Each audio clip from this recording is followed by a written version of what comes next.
നമസ്കാരം. BMC news live കൊച്ചിയിലേക്ക് സ്വാഗതം. വാർത്തകൾ വായിക്കുന്നത് അഞ്ജിത പീറ്റർ.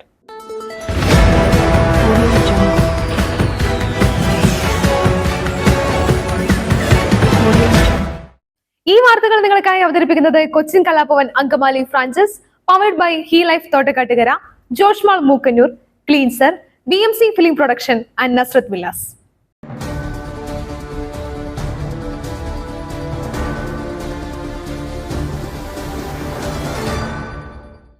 മഹാരാഷ്ട്ര ഡോംബിവലി വ്യവസായ മേഖലയിലെ കെമിക്കൽ ഫാക്ടറിയിൽ സ്ഫോടനം. വൻ സ്ഫോടനത്തിൽ 8 മരണം സ്ഥിരീകരിച്ചു. സ്ഫോടനത്തിലും തീപിടുത്തത്തിലും 60 പേർക്ക് പരിക്കുണ്ട്. പ്രദേശത്ത് തുടർച്ചയായി പൊട്ടിത്തെറികൾ ഉണ്ടായതായാണ് ദൃക്സാക്ഷികൾ പറയുന്നത്. ഫാക്ടറിയിൽ ബോയിലർ പൊട്ടിത്തെറിച്ചതിനെ തുടർന്നാണ് തീപിടുത്തമുണ്ടായത്.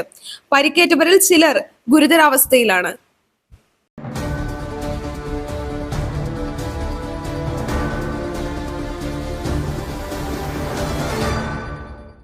ലോക്സഭാ തെരഞ്ഞെടുപ്പിന്റെ 6ാം ഘട്ട പരസ്യ പ്രചാരണം ഇന്നലെ അവസാനിച്ചു. 6 സംസ്ഥാനങ്ങളിലെയും 2 കേന്ദ്രഭരണ പ്രദേശങ്ങളിലെയും 58 മണ്ഡലങ്ങളാണ് നാളെ വിധി എഴുതുന്നത്. മനുഷ്യനല്ല അവതാരമാണെന്ന് അവകാശപ്പെടുന്ന മോദിയെ താഴെയിറക്കി കോടിക്കണക്കിന് ജനങ്ങൾക്കൊപ്പം നിൽക്കുന്ന ഇന്ത്യ മുന്നണിയെ അധികാരത്തിലേറ്റണമെന്ന് രാഹുൽ ഗാന്ധി.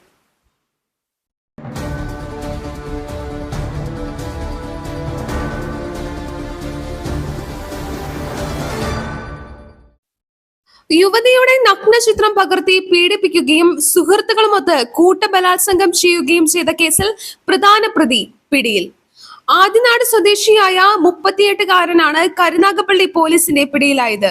യുവതിയുടെ കുളിമുറി ദൃശ്യങ്ങൾ പകർത്തുകയും ഈ ദൃശ്യങ്ങൾ പ്രചരിപ്പിക്കുമെന്ന് ഭീഷണിപ്പെടുത്തുകയും ലൈംഗികമായി ചൂഷണം ചെയ്യുകയുമായിരുന്നു. യുവതിയുടെ പരാതിയുടെ അടിസ്ഥാനത്തിൽ കരുനാഗപ്പള്ളി പോലീസ് കേസ് രജിസ്റ്റർ ചെയ്ത് ACP പ്രദീപ് കുമാറിന്റെ നേതൃത്വത്തിൽ പ്രതിയെ പിടികൂടുകയായിരുന്നു.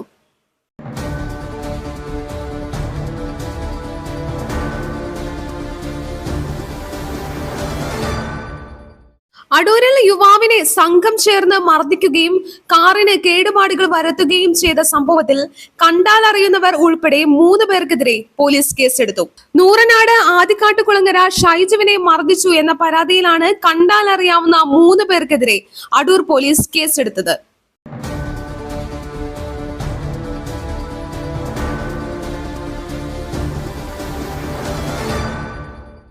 മൃഗസംരക്ഷണ വകുപ്പിന്റെ മണർക്കാട് പ്രാദേശിക കോഴി വളർത്തൽ കേന്ദ്രത്തിൽ പക്ഷിപ്പനി സ്ഥിരീകരിച്ചതായി ജില്ലാ കളക്ടർ V. വിഘ്നേശ്വരി അറിയിച്ചു.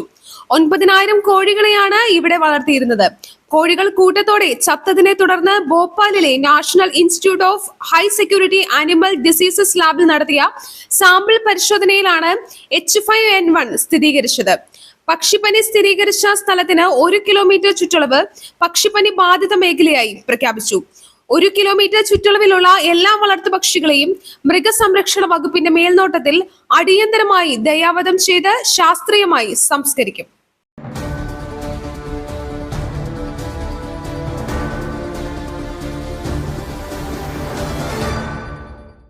രാജ്യത്തിന്റെ ഭരണഘടനയെ അപകടപ്പെടുത്താൻ ഞങ്ങൾ സമ്മതിക്കില്ലെന്ന് കോൺഗ്രസ് നേതാവ് പ്രിയങ്ക ഗാന്ധി. ഭരണഘടനയുടെ ശക്തിയിലാണ് ദരിദ്രർക്ക്, കർഷകർക്ക്, ദളിതർക്ക്, ഗോത്ര വിഭാഗങ്ങൾക്ക്, പിന്നാക്കക്കാർക്ക് അവകാശങ്ങൾ ലഭിച്ചതെന്ന് പ്രിയങ്ക പറഞ്ഞു. 10 വർഷം ഒരു സർക്കാരിനെ നയിച്ച പ്രധാനമന്ത്രി കുതിച്ചുയരുന്ന വിലക്കയറ്റത്തെക്കുറിച്ചും തൊഴിലില്ലായ്മയെക്കുറിച്ചും നിശബ്ദത പുലർത്തുകയാണെന്നും പ്രിയങ്ക പറഞ്ഞു.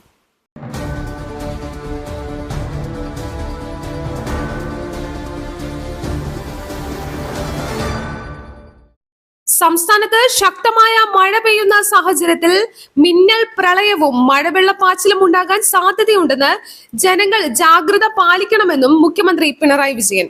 അതിതീവ്ര മഴ അപകടങ്ങൾ സൃഷ്ടിക്കും. നഗരപ്രദേശങ്ങളിലും പൊതുവെ താഴ്ന്ന പ്രദേശങ്ങളിലും വെള്ളക്കെട്ട് രൂപപ്പെടാനും സാധ്യതയുണ്ട്.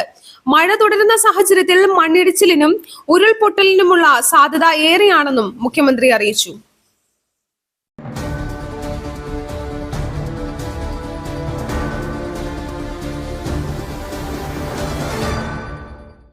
താമരക്കുളത്ത് 23-കാരിയായ വിദ്യാർത്ഥിനിയെ തൂങ്ങി മരിച്ച നിലയിൽ കണ്ടെത്തി. താമരക്കുളം പച്ചക്കാട് രശ്മി നിവാസിൽ രാമചന്ദ്രന്റെയും സുലഭയുടെയും മകൾ രശ്മിയാണ് മരിച്ചത്. മൃതദേഹം പോസ്റ്റ്മോർട്ടത്തിന് ശേഷം സംസ്കരിച്ചു. വീട്ടിലിരുന്ന് ഓൺലൈൻ ജോലികൾ ചെയ്തു വരികയായിരുന്നു രശ്മി എന്ന് ബന്ധുക്കൾ പറയുന്നു. മരണത്തെ സംബന്ധിച്ച് സമഗ്ര അന്വേഷണം നടത്തണമെന്ന് ബന്ധുക്കൾ ആവശ്യപ്പെട്ടു. സംഭവത്തിൽ പിതാവ് രാമചന്ദ്രൻ നൂറനാട് പോലീസിൽ പരാതി നൽകി.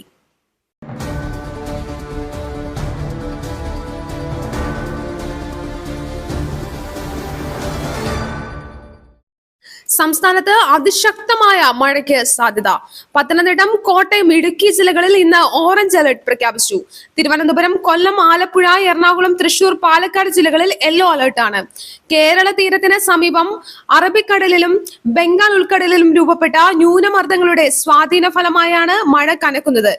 ശക്തമായ കാറ്റിനും മോശം കാലാവസ്ഥയ്ക്കും സാധ്യതയുള്ളതിനാൽ കേരള തീരത്ത് മത്സ്യബന്ധനത്തിന് വിലക്കേർപ്പെടുത്തി. ഉരുൾപൊട്ടൽ, മണ്ണിടിച്ചിൽ സാധ്യത കണക്കിലെടുത്ത് മലയോര മേഖലകളും അതീവ ജാഗ്രതയിലാണ്.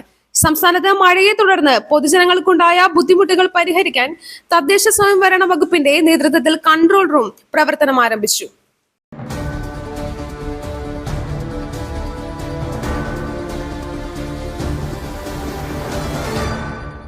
മറ്റൊരു വാർത്തയുമായി കണ്ടുമുട്ടുന്നതുവരെ നന്ദി, നമസ്കാരം.